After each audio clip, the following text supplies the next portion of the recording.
Eles duvidaram que Lula venceria em 2002, que seria reeleito em 2006. Apostaram que Dilma perderia em 2010. Jamais acreditaram que seria reeleita em 2014.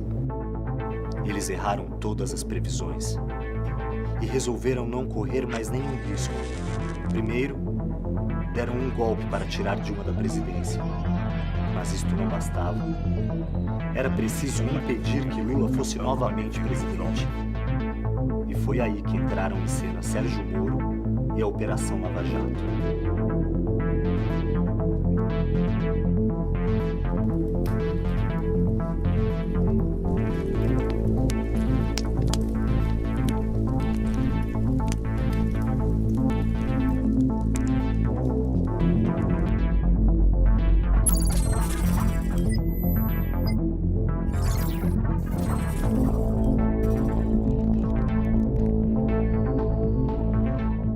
Num julgamento padrão, um lado investiga e, se existir um crime, acusa. Aí o outro lado defende. E o juiz julga, mas contra Lula, a acusação e o juiz trabalharam juntos para inventar um crime e condenar o inocente. Como não havia provas, foi necessário contar com a cumplicidade de setores do sistema judiciário e da mídia e construir uma farsa que tivesse a aparência de legalidade. Fizeram, então, uma devassa na vida de Lula, com a abertura de uma série de investigações. Lula já foi inocentado em 7 delas e condenado em apenas 2 processos. O do sítio de Atibaia e o do triplex do Guarujá. Ambos conduzidos por Moro e Dallagnol em Curitiba. Procurador da República Deltan Dallagnol, coordenador da Força Tarefa da Operação Lava Jato. Denúncia do Lula sendo protocolada em breve. Denúncia do Cabral será protocolada amanhã. Juiz Federal Sérgio Moro. Um bom dia, afinal. É verdade que a família de Lula cogitou comprar um apartamento no Guarujá construído pela OAS. É verdade também que a Odebrecht reformou o sítio de um amigo da família em Atibaia antes mesmo que Lula conhecesse o local. Mas havia crime nisso? Havia ilegalidade, desvio de dinheiro público ou alguma ação errada de Lula? Nenhum crime, nenhuma ilegalidade. Mas Moro e a Lava Jato usaram esses fatos para montar uma falsa conexão do ex-presidente com um esquema criminoso nos contratos da Petrobras. Em conluio, juiz e promotores combinaram seus passos, numa conspiração que foi permanentemente denunciada pela defesa de Lula. Mais tarde, a série de reportagens Vaza Jato revelaria trocas de mensagens explosivas entre Moro e os procuradores. A defesa do ex-presidente conseguiu no Supremo Tribunal Federal autorização para acessar essas conversas criminosas. Diálogos que provam a farsa das condenações de Lula e as conexões por baixo dos panos com agentes dos Estados Unidos.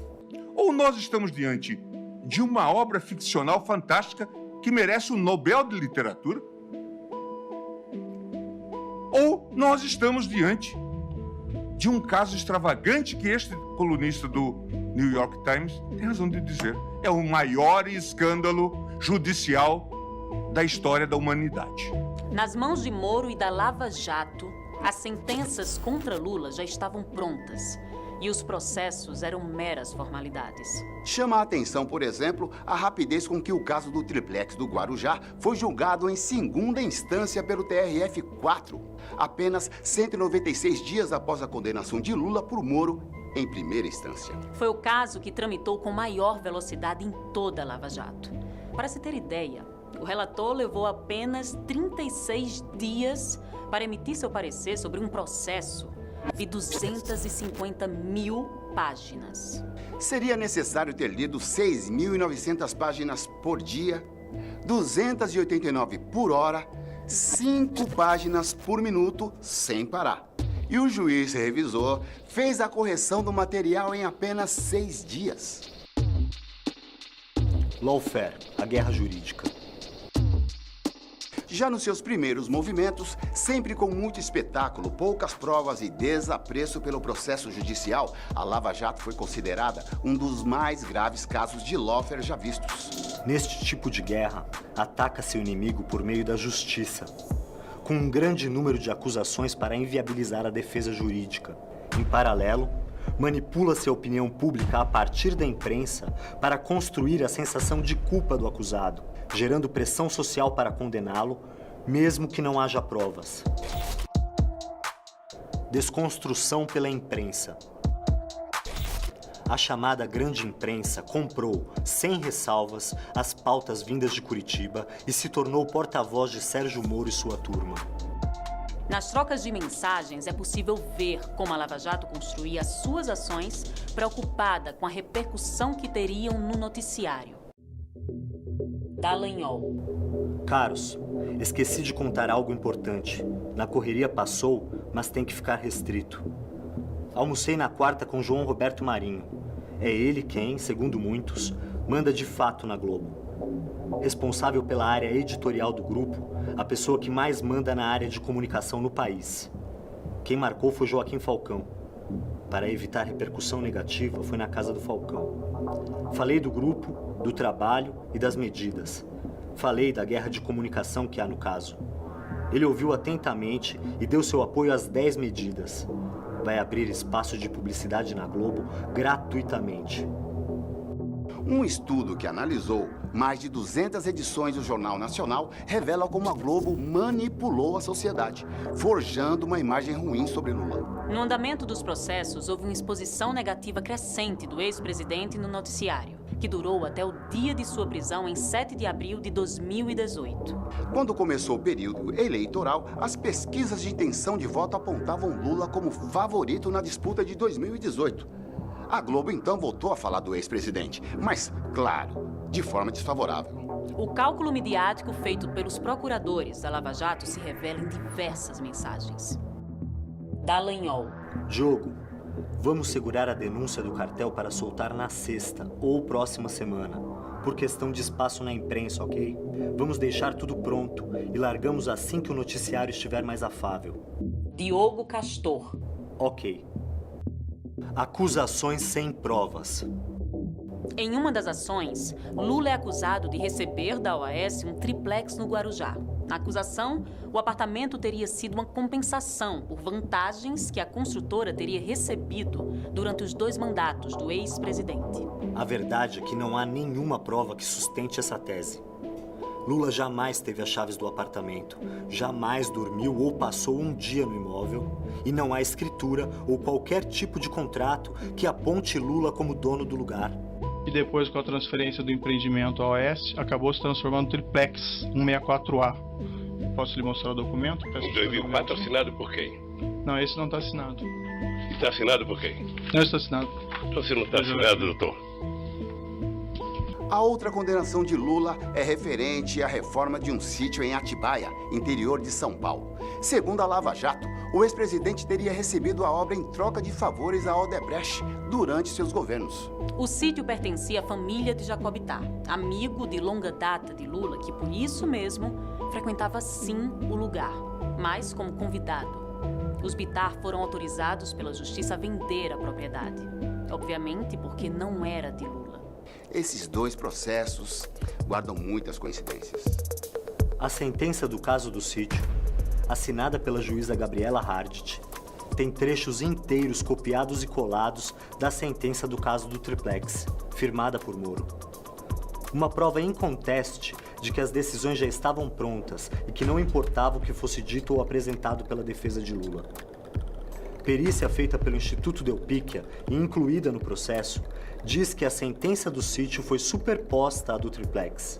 As evidências são as múltiplas coincidências no uso de formas gramaticais incomuns, além do fato de que a juíza chegou a tratar José Aldemário e Léo Pinheiro como 2 pessoas diferentes, quando Léo é o apelido de José Aldemário.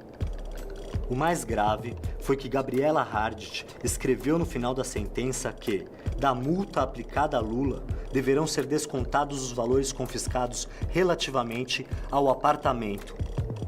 Não, você não entendeu mal. A juíza usa o termo apartamento na sentença sobre o sítio. Ao substituir Moro à frente dos processos da Lava Jato de Curitiba, Hardt manteve a mesma relação clandestina com o Ministério Público que vinha sendo praticada pelo ex-juiz. Dallagnol. Gente, importante. 1. Gabriela não sabe o que é prioridade. Há 500 processos com despacho pendentes e não sabe o que olhar. Combinei de criarmos uma planilha Google e colocarmos o que é prioridade para a gente. Quem quiser que suas decisões saiam logo, favor criar e indicar os autos. Prioridade 1, 2 ou 3 e sumário ao lado. E me passar o link para eu passar para ela. Sim, o Ministério Público indicava para a juíza o que ela deveria ou não julgar, com base, é claro, nos interesses da acusação. Mais um jogo combinado, mais um juiz que tem lado. Também por isso, a anulação das condenações feitas por Moro deve incluir as sentenças da juíza Hart. Outro assunto sobre o qual Dallagnol passou a tratar diretamente com a juíza Hart foi a colaboração ilegal dos Estados Unidos com a Lava Jato. Dallagnol. Gabriela não sabe as informações sigilosas. Hoje ela pediu para informarmos em off coisas como a existência de um potencial colaborador nos Estados Unidos, caso Trading, e que o MPF concordaria com o desmembramento do processo. A defesa de Lula e as reportagens da Vaza Jato mostraram que os procuradores receberam ajuda e facilitaram o acesso de agentes do Departamento de Justiça dos Estados Unidos. Tudo sem registro oficial, passando por cima de tratados entre os dois países. Assim, é difícil imaginar uma relação de cooperação melhor na história recente do que a que temos entre o Departamento de Justiça dos Estados Unidos e o Brasil. Dado o relacionamento íntimo entre o Departamento de Justiça e os promotores brasileiros, não dependemos apenas de procedimentos oficiais, como tratados de assistência jurídica mútua. O processo contra a Petrobras em solo norte-americano resultou num acordo para encerrar o caso que custou 4,5 bilhões de reais à estatal brasileira. O combinado previa ainda que uma parte desse dinheiro, 1 bilhão e 250 milhões de reais, iria para uma fundação controlada, sabe por quem? Bingo! Pelos procuradores da Lava Jato. Delação armada de Léo Pinheiro. Outra coincidência. Nos casos do sítio e do triplex, as acusações contra Lula são baseadas em depoimentos de testemunhas que tinham muito interesse em dizer aquilo que o Ministério Público queria ouvir. Em troca de suas revelações, recebiam benefícios como a redução de pena e o direito à prisão domiciliar. Um exemplo claro de como essas delações eram construídas é o caso de Léo Pinheiro, ex-presidente da construtora OAS. Condenado em primeira instância a 16 anos de prisão, ele aguardava em liberdade recurso do seu caso no TRF4, mas temia perder e ser preso. Léo Pinheiro já havia dado 2 depoimentos para a Lava Jato. E nenhum deles incriminou Lula. Mas os procuradores não estavam satisfeitos. O procurador Roberson Pozzobon revelou os bastidores de como a armação em torno do depoimento de Léo Pinheiro foi construída. Roberson Pozzobon. Na última reunião, dissemos que eles precisariam melhorar consideravelmente os anexos. Eles falaram que melhorariam e os trariam hoje. Como prometido, Léo Pinheiro melhorou sua versão. Ao incriminar Lula, obteve 70% de redução de sua pena, passando de 16 para 3 anos e meio de prisão e trocando o regime fechado pelo semiaberto. Essa delação serviu ainda para garantir que Moro mantivesse sob seu comando os processos contra Lula por uma simples menção de Léo Pinheiro a contratos aleatórios da Petrobras. E pasmem, o próprio Moro reconheceu em sua sentença que Lula não se beneficiou dos desvios da Petrobras. É por isso que Deltan Dallagnol estava tão preocupado em dar ares de normalidade para o depoimento de Léo Pinheiro. Dallagnol. Caros, acordo do OAS. É um ponto pensar no timing do acordo com o Léo Pinheiro. Não pode parecer um prêmio pela condenação do Lula. Dallagnol. Fiquei aqui pensando e acho que a defesa de Lula vai cair matando se fizermos agora o acordo com a OAS. Ainda mais quando sair o pedido de absolvição a cargo de Ivan Marques, procurador, dizendo que Lula está sendo indevidamente utilizado para se obter acordos indevidos. A delação premiada de Léo Pinheiro era a única tábua de salvação a qual o Ministério Público poderia se agarrar. As outras testemunhas-chave nos processos da Lava Jato negavam categoricamente que o Lula tivesse cometido qualquer crime, para o desespero de Moro e sua turma. Algum outro agente político de que o senhor se lembra? Que o senhor tenha tratado sobre este assunto nesse período? Não, senhor. Portanto, tampouco com o senhor Luiz Inácio Lula da Silva. Jamais, nem o conheço. O senhor teve por essas fontes alguma informação de que havia pagamento de propina, ou promessa de propina, ou solicitação de propina por parte do então presidente da República, senhor Luiz Inácio Lula da Silva? Não, isso eu nunca ouvi. Vossa Senhoria tem conhecimento, e se tem conhecimento nesse caso, eu vou querer que o senhor explique como tem conhecimento, que o ex-presidente Lula solicitou vantagem indevida em razão do cargo. Não tenho esse conhecimento. Muito bem. Eu nunca tive intimidade com o presidente da República, o presidente Lula. Primeiro que eu nunca tive nenhuma reunião, eu só com o presidente Lula. Como falei, sempre tive reuniões com participação dos presidentes da Petrobras ou da diretoria da Petrobras. E eu não tinha intimidade com o presidente Lula. O senhor alguma vez pagou vantagens indevidas ao ex-presidente Lula? Não, senhor. De onde surgiu o triplex?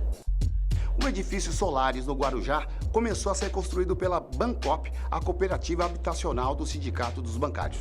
E seus apartamentos podiam ser comprados pelos associados da cooperativa a preço de custo. Dona Marisa foi uma das associadas da Bancop e adquiriu uma cota à parte que lhe daria direito a um apartamento de 82 metros quadrados no prédio do Guarujá. De maio de 2005 a setembro de 2009, Dona Marisa pagou um carnê da Bancop. As parcelas na época somaram R$ 179 mil. A Bancop, no entanto, entrou em crise e não conseguiu levar adiante a construção deste prédio e de outros empreendimentos sob sua responsabilidade. A OAS assumiu parte dos edifícios, incluindo o prédio do Guarujá. Esta transferência foi homologada pela Justiça com a participação e o aval do Ministério Público de São Paulo. A todos os compradores, inclusive Dona Marisa, foi dada a opção de resgatar o investimento ou usar o crédito como parte do pagamento de um imóvel da construtora. A unidade de preferência de Dona Marisa no Solares não estava mais disponível. Foi aí que Léo Pinheiro entrou no circuito tentando vender para Lula e a ex-primeira-dama o famoso triplex. O senhor ex-presidente esteve em visita no apartamento triplex 164A, condomínio Solares? Tive em 2014. Quantas vezes o senhor esteve no local? Uma vez. O senhor pode me descrever as circunstâncias, o motivo dessa visita? Não, o Léo esteve, ele inclusive já disse aqui também, o Léo esteve lá no escritório dizendo que o apartamento tinha sido vendido e que ele tinha, acho que mais um apartamento dos normais e o triplex. Eu fui lá ver o apartamento. Fui lá ver, coloquei 500 defeitos no apartamento, voltei e nunca mais conversei com o Léo sobre o apartamento. Sem conseguir atribuir a propriedade do apartamento a Lula, o Ministério Público acusou Dona Marisa de ter encomendado obras no imóvel. Na verdade, os reparos eram um esforço da construtora para atrair algum comprador, como disse em depoimento um engenheiro da OAS. Qual foi a justificativa para essa reforma? A justificativa foi que o apartamento seria feito uma melhoria com o objetivo de facilitar o interesse pela unidade, porque a unidade era muito simples, era uma unidade básica, enfim. O senhor relatou 2 visitas, o que foi dito. Posteriormente, em algum momento, foi dito que aquele imóvel era destinado ao ex-presidente Lula, sua esposa Marisa Letícia? Não, aí só as especulações de mídia, mas internamente não. Internamente, dentro da construtora, o senhor não ouviu? Ele acabou de dizer que não. Não. A Lava Jato diz que a OAS presenteou Lula em 2010 com o triplex do Guarujá. Mas como o apartamento nunca foi de Lula, jamais os procuradores conseguiram provas. Um ano antes, a construtora entrou em recuperação judicial. Na lista da massa falida estavam o triplex e outras 3 unidades do edifício Solares que não foram vendidas. O apartamento também era garantia de uma operação financeira da OAS. Ou seja, para dar o apartamento para Lula ou a qualquer outra pessoa, a construtora precisaria pagar o valor do imóvel ao banco, para então retirá-lo da operação financeira. Moro, na realidade, confiscou o apartamento da massa falida da OAS e mandou desfazer o contrato de garantia. A defesa do ex-presidente entregou a Moro todas as comprovações de que o apartamento teve seus direitos ligados à Caixa, mas que nunca foi de Lula. Em mais um episódio de parcialidade, Moro rejeitou as provas e seguiu firme em seu objetivo de condenar Lula e tirá-lo das eleições de 2018. Em sua sentença, Moro afirma que Lula praticou atos indeterminados a favor da construtora. Ou seja, nem Moro nem o Ministério Público souberam dizer o que Lula teria feito para beneficiar a OAS. Em 2019, a Justiça reconheceu que a família de Lula tinha pago as prestações, não recebeu nenhum apartamento e determinou a devolução do investimento. A farsa do sítio de Atibaia. A máquina de fabricar crimes não parou por aí. No caso do sítio de Atibaia, a condenação injusta de Lula também foi fruto do malabarismo de Moro e da Lava Jato. Lula e Jacob Ittar, pai de Fernando, dono do sítio, são amigos desde 1978, quando Jacó era presidente do Sindicato dos Petroleiros de Campinas e Lula era presidente do Sindicato dos Metalúrgicos do ABC. Jacob Ittar. Nos tornamos grandes amigos e nossas famílias convivem intensamente desde então. Frequentei muito a casa do Lula com a Tereza e com os meus filhos, assim como ele, a Marisa e os filhos frequentaram a minha casa, tendo o Fábio chegado a morar comigo algum tempo em Sousas. Tenho os filhos do Lula como se fossem meus próprios filhos, e sei que ele tem o mesmo sentimento e relação com meus filhos. Em 2009, Jacob Ittar foi diagnosticado com mal de Parkinson. Ficou deprimido e quase não saía de casa. Lula estendeu a mão para o velho amigo. Jacob Ittar. O Lula e a Marisa insistiram para que eu fosse passar alguns períodos com eles no Palácio do Planalto e na Granja do Torto. Cheguei a ficar alguns meses por lá e a Marisa foi muito dedicada em me ajudar. Ela cuidou da minha medicação pessoalmente e sempre tentou me animar. Jogávamos baralho e, após algum tempo, caminhávamos juntos. Por causa do quadro de depressão que tive e do mal de Parkinson, passei a não querer ficar muito tempo sozinho. Os Bittar decidiram, então, comprar um sítio para reunir a família e amigos próximos. O sítio de Atibaia foi comprado em 2010 com o dinheiro que Jacó recebeu de uma indenização.